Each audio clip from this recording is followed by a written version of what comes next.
તો અત્યારે હાલની વર્તમાન સ્થિતિની વાત કરું કે પહેલેથી ને શ્રમિકોની સ્થિતિ તો હંમેશા ખરાબ જ રહી છે, બહુ દમનીય રહી હમ છે.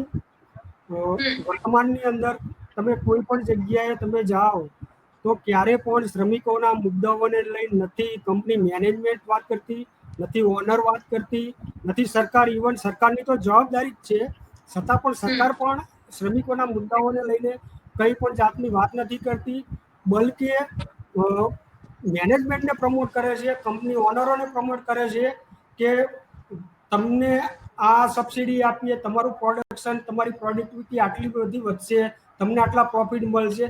તો એમને જે બેઝિક ઇન્ફ્રાસ્ટ્રક્ચર છે એમાં પણ એમને લોન માફ કરવામાં આવે છે, એમને ઘણી બધી આર્થિક સગવડો કરવામાં આવે છે.